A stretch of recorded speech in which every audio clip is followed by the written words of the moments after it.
I say, yes. I said, okay. When was he crucified, morning or afternoon? When? Well, some say morning, some say afternoon. I say, I won't argue. Whatever you say, I accept. How long was he on the cross? Some say 3 hours, some say 6 hours. I say, I won't argue with you. I won't argue with you. You say 3, I accept. If you say 6, I accept. I said, you know, the Jews were in a hurry to put him up on the cross. That's the reading of the scriptures. Why were they in a hurry?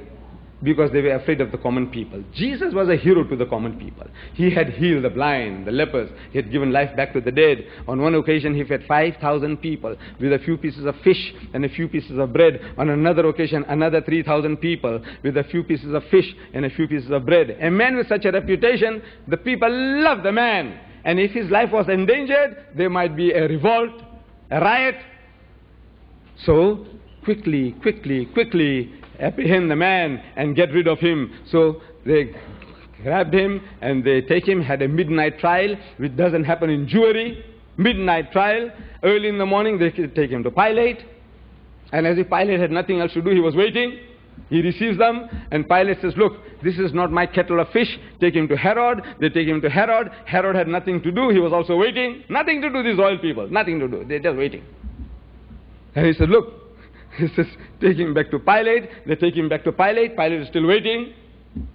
All these things happen at the double. Only these things happen in films. In your Hollywood. In real life it doesn't happen. But whatever you tell me, I said I accept. No arguments.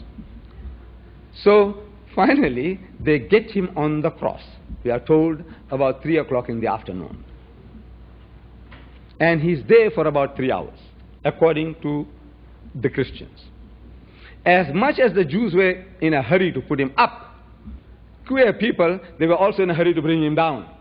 You know why? Amazing. They were in a hurry to put him up, now they're in a hurry to bring him down from the cross. You know why? Because of the Sabbath, Yom Sabt. Because they were told in the book of Deuteronomy that they must see to it that nobody is hanging on the tree on the Sabbath day, that thy land be not defiled, which the Lord thy God giveth thee for an inheritance. So for that, you know, it was a filthy, dirty, sacrilegious thing for anybody to be hanging on the cross on the Yom Sabt, Sabbath day. And Sabbath begins at 6 o'clock on Friday. According to the Muslims, the Jews, our day begins at sunset. Day changes. The Jews at sunset. The Muslims at sunset. At sunset, we see the moon, we start fasting. At the end of the month, we see the moon, we stop fasting. That's how the Jews count their days and the Muslims count their days. So Sabbath starts on Friday, 6 o'clock. So before that, they want to bring the body down. So hurry, and they managed to bring the body down without breaking the legs. There's also a prophecy being fulfilled in that. They brought him down. And they gave him a burial wash, which takes about an hour, hour and a half. The Jewish burial bath. Ghusl. Then they put 100 pounds of medicines around him. And they put shroud around him. And they put him into the sepulchre. By now, it's already evening. There's no other way. If this is what you are telling me, your story is correct, then by the time they put him into the grave and did these things, it's already evening. So, Friday night, he's supposed to be in the grave. Watch my fingers. Friday night, he's supposed to be in the grave. Saturday day, he's still supposed to be in the grave. You see, I'm dividing the day into day and night because Jesus did the same. He said, for as Jonah was 3 days and 3 nights, the day into day and night, day and night, day and night. For as Jonah was, so I says, Friday night, Saturday day, Saturday night, Sunday morning, the first day of the week, Mary Magdalene goes to the tomb. That's what the Bible says. And the tomb was empty. I said, supposed. You know why? Because he could have come out Friday night. But because the Bible doesn't say that, I don't say that. But he could have come out Friday night. So I'm asking, how many days and how many nights? Can you see my fingers? You people? How many? What 3? 2 nights and a day. You see, 2 nights and a day. I'm asking, is it the same as what Jesus said? For as Jonah was 3 days and 3 nights, so shall the Son of Man be 3 days and 3 nights. I am asking, look at this. Is it the same? Is it the same? Unless you are blind. Look at this. So he failed again. There is no mathematician on earth, even your Einstein, he can't help you here. Yes, you have to follow Herbert Armstrong. You have to listen to Herbert Armstrong. Is this how you Americans behave in a religious meeting?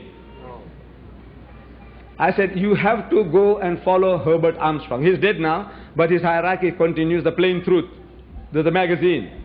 They're publishing 8,080,000 a month, free distribution. Go and get it. And they will tell you that Jesus Christ was not crucified on a Good Friday. They say it was a Good Wednesday. Do you know that? It's a new trend. And 8 million a month they're pushing out. 8 million. It's going to brainwash the whole of Christendom.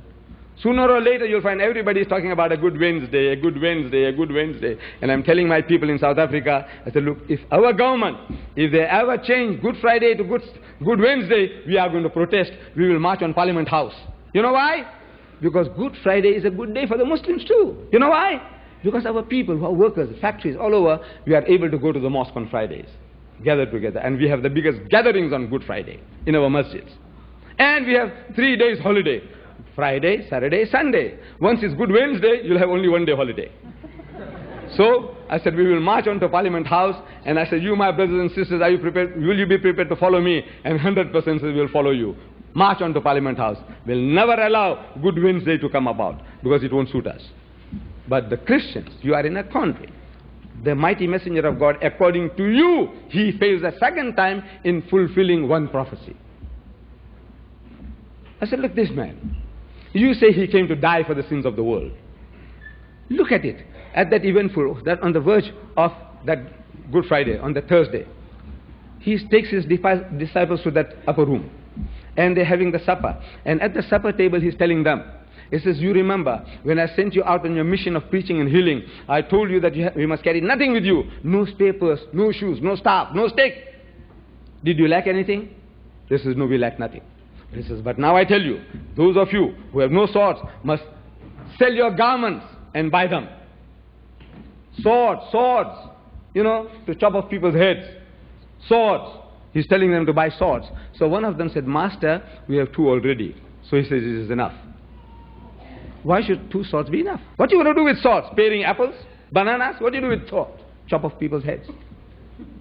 And he's telling you in the Gospel of St. Luke, chapter 19, verse 27. He said, for those my enemies who would not that I should reign over them, I will become the ruler, the king. He says, bring them hither and slay them before me.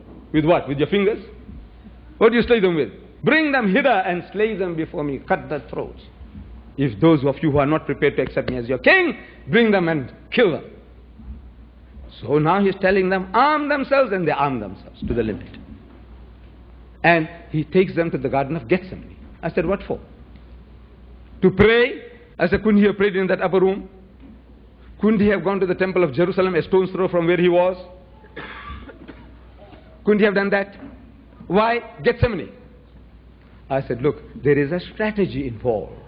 When he takes his disciples to Gethsemane, in the middle of the night, not for prayer, he puts 8 men at the gate. He says, tarry here and watch with me. And he takes with him Peter and the 2 sons of Zebedee, those fighting Irishmen of the time. Peter the rock and the sons of Zebedee, they are called sons of thunder. This is the title given to them. Fighting Irishmen of their time among the Jews. He takes them further into the garden and he makes an inner line of defense. And he says, sit ye here and watch with me. Watch what? Means keep guard. And he went a little further and fell on his face and prayed to God. Said, oh my Father, if it be possible, let this cup pass away from me, meaning remove the difficulty from me, but not as I will, but as thou wilt. I want you, oh my Lord, I want you to save me. But in the end I put myself at your disposal. And being in an agony, he prayed more earnestly, and his sweat was as if it were great drops of blood falling down to the ground. What a choice. God Almighty has made a choice. There was a contract between father and son before the worlds began, says the Christian. Before the worlds began, there was a contract between father and son. It says, my son, I will send you into the world in the year 4000 after Adam. And I want you to die for the sins of mankind. It looks like Jesus didn't know anything about it. Look how he's behaving. 8 at the gate. You study here. Shoo, 3, come, follow me. Shh. You sit here. Is this how you prepare for suicide? Is this how you prepare for sacrifice? A willing sacrifice? You tell me. If you have ever served in the army at any time, or been with the scouts boys, or girl guides, you will be able to confirm that when you do things like that, you are preparing. It's a strategy of preparation. Not for death, but for protection.